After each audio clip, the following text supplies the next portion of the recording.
is essentially your respawner.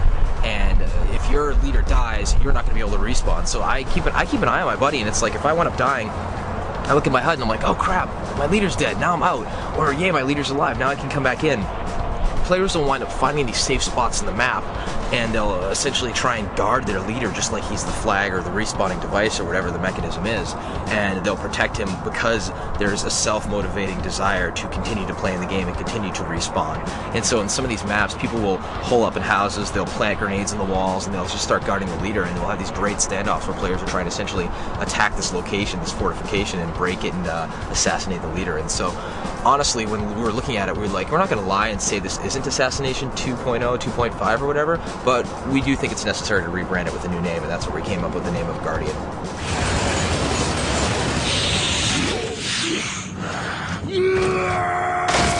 And the other mode you guys talked about, Meat Flag.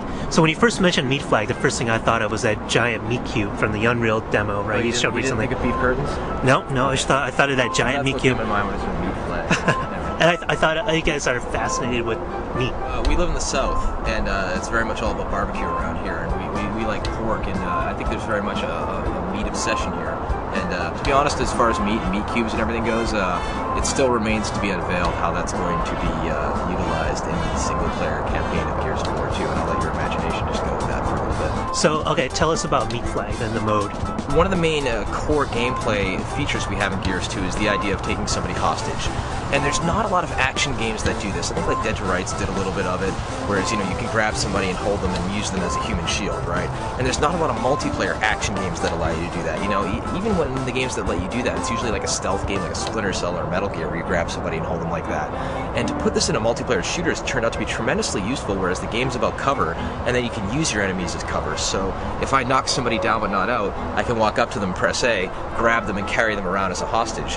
And seeing, this whole idea of what the Gears is intimate violence, seeing my enemy's head right there as I'm, unloading pistol rounds into my foes, and the body can then deteriorate, whereas if they start unloading on me with a lot of shots, arms will fly off, and if they unload a boom shot or a grenade at me, the body will actually jib, and then I'll be standing there left with like nothing in my hands, covered in blood, and looking around going like, oh my god, I can't believe I'm alive, I can't believe I survived that. And so it's taking this idea of portable cover and extending it to these hostages. Now, if we decide we're going to design a game type around this, we, everything we do with Gears has to kind of have the Gears twist on it as far as what we do. So we wanted to capture the flag game mode for Gears 2 that, we don't have two flags, they're not just flags on either end of the battlefield. We wanted to do kind of a one flag variant, but make that variant an actual person that you can take capture. You can use the hostage dynamic and then basically knock down this stranded character and grab him and drag him to his designated location. And you can use him, of course, as a shield, and you're using, your pistol. And of course, we have a new semi-automatic pistol, which is very fun while you have a hostage to take out your enemies and drag him to a new location and score, and then, of course, reset the round and keep playing. So I think it's just a really fun take on the capture the flag formula. Now, you guys really ramped up the executions this time too. Like, you kind of rethought the curb stop. You wanted to make everything more weapon and race specific. Like, can you go over a few examples? Basically, if you're a COG guy, one of the unique executions is that you kick over a Locust and you give him the 1-2-3 punch and beat him to death in the head, right? Whereas the Locust will essentially, being the beasts that they are, they kick the guy over, they grab his arm, and they can tear his arm off and beat him to death with it, which is always just horrifically wonderful and atrocious. You're not actually going to be able to see that today because that one's not quite online yet, but that's one of those ones that I'm just dying to see the final implementation. We also have custom pistol executions. So if somebody's down, you take the pistol and you whack them on the head, spin the gun around, a little bit of panache and style, and holster it. We have a extended long shot execution, whereas the long shot, which is our sniper rifle, is used kind of like an over the head club to kind of take your enemy out. And what was the guy doing with the torque bow? Oh yeah, that was kind of wicked. So what he does with the torque bow is it's kind of an extrapolated version of like the curb stomp, where you come up behind the guy and you take the torque bow, which has the blades that extend, you put it on his head, and you essentially kick his head off at the neck, and kind of goes pop. And it's very much a quick, geysers of blood type moment. It's not this kind of like really sadistic sit there for 5 minutes and saw off his head type of violence. We're not that kind of game. It's very much a wham bam thank you ma'am type of action experience.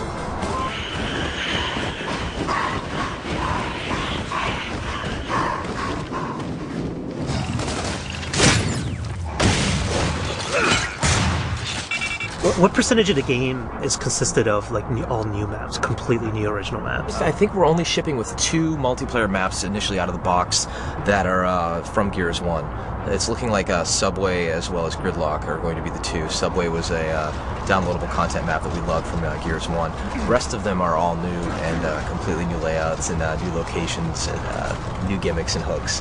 How many new maps? We're not confirming the total amount of maps, but it's looking like over 10 new maps at least. We could have done the cheesy route and shipped like 2 maps and made people pay for like downloadable maps all the time. If you don't ship with a healthy stable, people aren't going to feel like they got their $60 worth, and we damn well are going to make sure we ship with a healthy stable. Are you going to want to remake some more Gears of War 1 maps via downloadable content? Absolutely, it's something we're definitely looking at doing. Like one of your goals for Gears of War 2 multiplayer is to give each level some identifiable hook, like some unique angle, so you can kind of say, you don't need to even remember the name of the map, you just know, oh, like The one with the... that's that level, that's Yep. this level. Well, I don't want to spoil too much of it, but there's one that we're working on in which a certain environmental hazard will periodically activate or deactivate, and which will affect where players can go inside the map. Actually, there's multiple ones of that. There's one in which you may want to be outside or inside depending on what happens with the environment without spoiling too much. And then there's another one where there's a certain driving force that funnels all of the players to a certain location of the map that kind of keeps them moving forward. I don't want to spoil too much about what that is, but I'll let players just pontificate and guess at that one.